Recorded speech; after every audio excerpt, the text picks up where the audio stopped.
Hello दोस्तों, मेरा नाम है नितेश और आप सबको वाईटी टेक्निकल अभिषेक के इस ऑनलाइन लर्निंग प्लेटफॉर्म पे स्वागत करता हूं। तो क्लास 11 के फाइनल एग्जाम को ध्यान में रखते हुए हम लेके आ गए top most important MCQ for class 11 2023, जो आपके फाइनल एग्जाम के पॉइंट ऑफ व्यू से मोस्ट इंपॉर्टेंट है।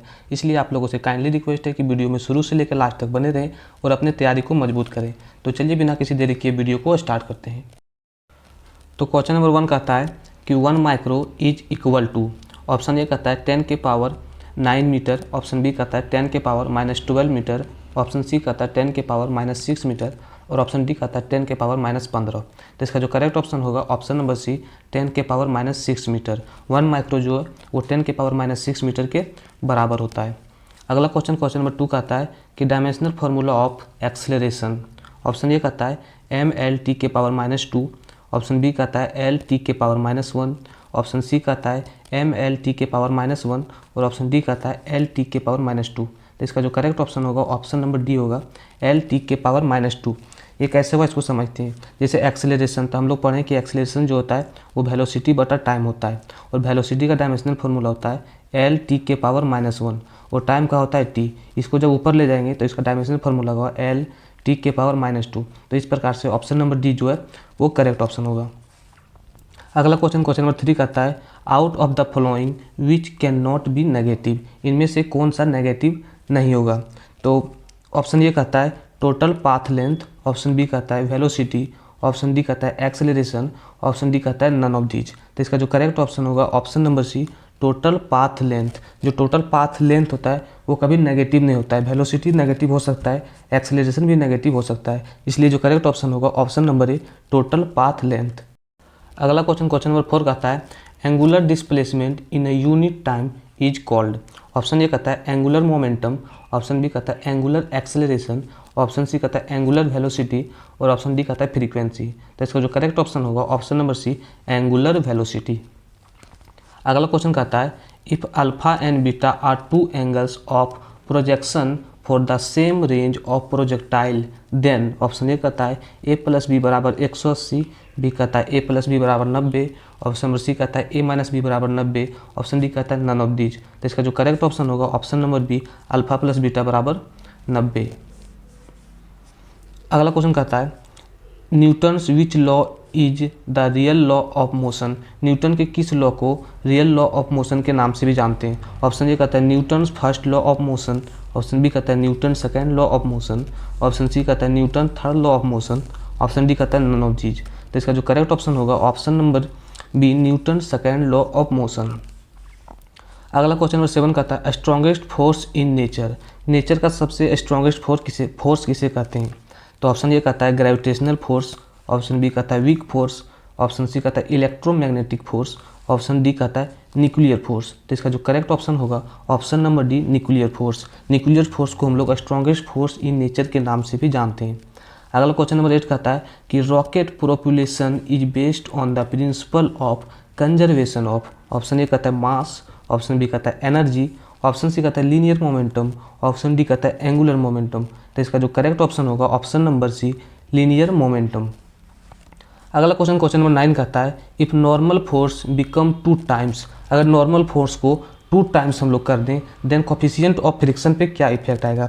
ऑप्शन ए कहता है 2 टाइम्स हो जाएगा, ऑप्शन बी कहता है 4 टाइम्स हो जाएगा, ऑप्शन सी कहता है रिमेन सेम, ऑप्शन डी कहता है हाफ। तो इसका जो ऑप्शन होगा वो हो जाएगा option number C remain same. अगला क्वेश्चन नंबर 10 कहता है which one of the following is not a conservative force, इनमें से कौन सा कंजर्वेटिव फोर्स का उदाहरण नहीं है। ऑप्शन ए कहता है force of friction, option B कहता है मैग्नेटिक फोर्स, ऑप्शन सी कहता है ग्रेविटेशनल फोर्स और ऑप्शन डी कहता है इलेक्ट्रोस्टैटिक्स फोर्स। तो इसका जो करेक्ट ऑप्शन होगा option number A force of friction. एक बात और बता दें कि जो कंजर्वेटिव फोर्स होता है वो पाथ पे डिपेंड नहीं करता है और कंजर्वेटिव फोर्स का जो वर्क डन होता है इनक्लोज पाथ में वो 0 के बराबर होता है। अगला क्वेश्चन नंबर 11 कहता है कि 1 kilowatt hour is equal to, option A कहता है 36 × 10 के पावर 6 जूल, ऑप्शन बी कहता है 3.6 × 10 के पावर 6 जूल, ऑप्शन सी कहता है बोथ, ऑप्शन डी कहता है नन ऑफ दीज। तो इसका जो करेक्ट ऑप्शन होगा ऑप्शन नंबर बी 3.6 × 10 के पावर 6 जूल। अगला क्वेश्चन नंबर 12 कहता है unit of angular momentum is, कि एंगुलर मोमेंटम का जो यूनिट है वो क्या होगा। ऑप्शन ए कहता है न्यूटन मीटर, ऑप्शन ये कहता है न्यूटन मीटर, ऑप्शन बी कहता है KG metre square per second, option C कहता है KG metre per second, option D कहता है KG square metre square per second. तो इसका जो करेक्ट ऑप्शन होगा option number B, KG metre square per second. अगला क्वेश्चन नंबर 13 कहता है Kepler's first law is known as. Kepler का पहला जो सिद्धांत है उसको हम लोग जानते हैं। ऑप्शन ए कहता है law of orbit, option B कहता है law of area, option C कहता है law of period, option D कहता है नन ऑफ दीज। तो इसका जो करेक्ट ऑप्शन होगा option number A, law of orbit. अगला क्वेश्चन नंबर 14 कहता है कि वैल्यू ऑफ जी, जो स्मॉल जी का वैल्यू है वो डिपेंड करता है। ऑप्शन ए कहता है मैक्सिमम एट पोल, पोल पे जो है मैक्सिमम होता है। ऑप्शन बी कहता है मैक्सिमम एट इक्वेटर, इक्वेटर पे मैक्सिमम होता है। ऑप्शन सी कहता है सेम एवरीवेयर, हर जगह सेम होता है। ऑप्शन डी कहता है maximum at centre of the earth, कि अर्थ के सेंटर पे मैक्सिमम होता है। तो इसका जो करेक्ट ऑप्शन होगा option number A, maximum at pole, जो स्मॉल जी है वो पोल पे मैक्सिमम होता है। अगला क्वेश्चन नंबर 15 कहता है out of the following which is most plastic material, कि इनमें से कौन सा मोस्ट प्लास्टिक मटेरियल है। ऑप्शन नंबर ए कहता है आयरन, ऑप्शन बी कहता है वुड, ऑप्शन सी कहता है रबर, ऑप्शन डी कहता है प्लास्टिसीन। तो इसका जो करेक्ट ऑप्शन हो जाएगा ऑप्शन नंबर डी, प्लास्टिसीन। अगला क्वेश्चन नंबर 16 कहता है कि according to Hooke's law of elasticity, कि हुक लॉ ऑफ इलास्टिसिटी के अनुसार अगर इफ स्ट्रेस इज इंक्रीज, कि स्ट्रेस को इंक्रीज कर देंगे तो स्ट्रेन के रेशियो पे क्या इफेक्ट आएगा। तो ऑप्शन ए कहता है डिक्रीज होगा, ऑप्शन बी कहता है इंक्रीज होगा, ऑप्शन सी कहता है बिकम जीरो, ऑप्शन डी कहता है रिमेन कांस्टेंट। तो इसका जो करेक्ट ऑप्शन होगा option number D, remain constant. अगला क्वेश्चन नंबर 17 कहता है कि यूनिट ऑफ डेंसिटी, डेंसिटी का यूनिट क्या है। ऑप्शन ए कहता है KG metre per cube, option B कहता है KG metre square, option C कहता है केजी पर क्यूब, ऑप्शन डी कहता है नन। तो इसका जो करेक्ट ऑप्शन होगा ऑप्शन नंबर डी, नन।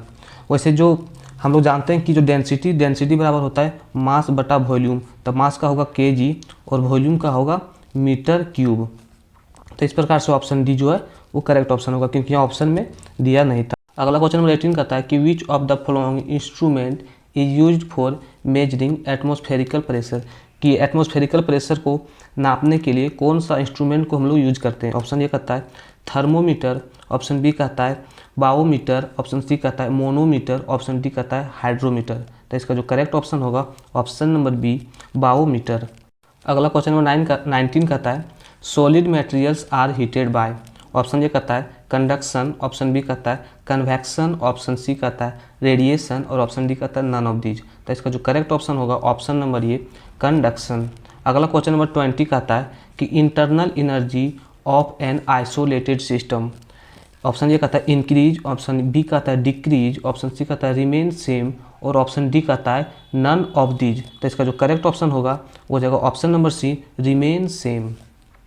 अगला क्वेश्चन नंबर 21 कहता है in isothermal process. Option A कहता है टेम्परेचर इंक्रीजेज, ऑप्शन बी कहता है टेम्परेचर डिक्रीजेज, ऑप्शन सी कहता है temperature neither increases nor decreases और ऑप्शन डी कहता है वॉल्यूम रिमेन सेम। तो इसका जो करेक्ट ऑप्शन होगा option number C, temperature neither increases nor decreases. अगला क्वेश्चन नंबर 22 कहता है कि परफेक्ट गैस इक्वेशन इज, इनमें से कौन सा गैस इक्वेशन का परफेक्ट इक्वेशन है। ऑप्शन ए कहता है पी वी बराबर आर बटा टी, ऑप्शन बी कहता है पी वी बराबर टी बटा आर, ऑप्शन सी कहता है पी वी बराबर आर टी, ऑप्शन डी कहता है नन ऑफ दीज। तो इसका जो करेक्ट ऑप्शन होगा option number C, P V बराबर आर टी। अगला क्वेश्चन नंबर 23 कहता है SI unit of spring constant, कि स्प्रिंग कांस्टेंट का एसआई यूनिट क्या है। पहला कहता है न्यूटन मीटर, दूसरा कहता है Newton per metre, option C कहता है न्यूटन मीटर स्क्वायर और ऑप्शन डी कहता है नन ऑफ दीज। तो इसका जो करेक्ट ऑप्शन होगा option number B, newton per metre. अगला क्वेश्चन नंबर 24 कहता है कि speed of sound wave in air. Option A कहता है is independent of temperature, option B कहता है increases with pressure, option C कहता है increases with increase in humidity, option D कहता है decreases with decrease in humidity. तो इसका जो करेक्ट ऑप्शन होगा option number C, increase with increase in humidity. अगला क्वेश्चन नंबर 25 कहता है कि the Doppler's effect is applicable for. Option A कहता है sound wave only, option B कहता है light wave only, option C कहता है both sound and light wave, option D कहता है नन ऑफ दीज। तो इसका जो करेक्ट ऑप्शन होगा option number C, both sound and light wave. तो आज के लिए बस इतना ही, मिलते हैं नेक्स्ट वीडियो में।